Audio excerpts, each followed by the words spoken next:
Hello friends, welcome to my channel. आज हम बात करेंगे 48 लॉज ऑफ पावर के बारे में।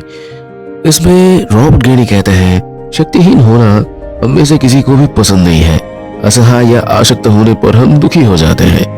कोई भी अपनी शक्ति घटाना नहीं चाहता है, सभी अपनी शक्ति बढ़ाना चाहता है। बहरहाल लोगों को ये नहीं लगना चाहिए कि हम शक्ति के भूखे हैं। शक्ति पाने के हमारे दांव पेच किसी को नजर नहीं आना चाहिए।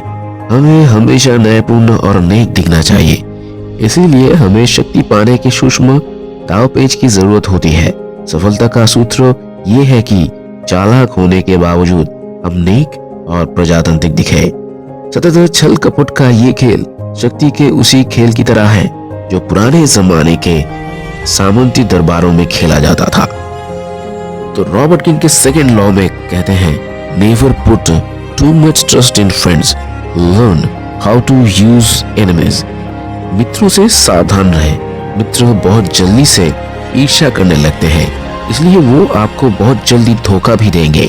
मित्र भविष्य में कष्ट का कारण बन सकते हैं। इसके बजाय अगर आप किसी पुराने शत्रु को काम पर रखेंगे तो वो मित्र से ज्यादा वफादार होगा, क्योंकि उसे बहुत कुछ साबित करना है। दरअसल आपको शत्रु से नहीं बल्कि मित्रों से डरना चाहिए। अगर आपका कोई शत्रु नहीं है तो शत्रु बनाने के तरीके खोजे।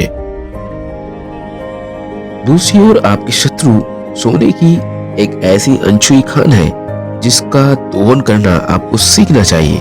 नेपोलियन का विदेश मंत्री टेलीरेंड 1807 में एक सिद्धांत पर पहुंचा कि नेपोलियन फ्रांस को बर्बादी के रास्ते पर ले जा रहा है, इसलिए उसके खिलाफ विद्रोह करना चाहिए।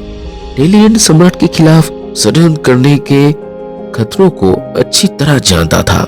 उसे एक साथी की जरूरत थी। उसने सोचा इस तरह के अभियान में वो किसी मित्र पर भरोसा नहीं कर सकता। उसने खुफिया विभाग के प्रमुख फोके को चुना, जो उसका सबसे बड़ा शत्रु था और जिसने उसकी हत्या करवाने की भी कोशिश की थी। वो जानता था कि उन दिनों की पुरानी नफरत के कारण भावनात्मक समझौते का अवसर मिलेगा। वो जानता था कि फोके उससे कोई आशा नहीं रखेगा और ये साबित करने के लिए जी और मेहनत करेगा कि टेलीरेंड ने उसे चुनकर कोई गलती नहीं की है। जो व्यक्ति कुछ साबित करना चाहता है वो आपके लिए जमीन आसमान एक कर देगा। अंत में टेलीरेंड ये जानता था कि फोके के साथ उसका संबंध आपसी स्वार्थ पर आधारित होगा और मित्रता की व्यक्तिगत भावनाओं द्वारा दूषित नहीं होगा। उसका चुनाव सही साबित हुआ। हालांकि वो नेपोलियन को सिंहासन से उतारने में सफल नहीं हुए। जब इतने शक्तिशाली और परस्पर विरोधी दो व्यक्तियों ने मिलकर सम्राट के खिलाफ मुहिम छेड़ी तो जनता ने भी इसके उत्सुकता दिखाई और धीरे धीरे सम्राट के प्रति विद्रोह बढ़ने लगा।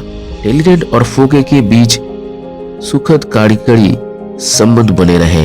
इसलिए जब भी मौका मिले अपने दुश्मन के प्रति दुश्मनी को दफन कर दे और उसे अपनी सेवा में रखने की कोशिश करें। Thank you for subscribe my channel. Please share.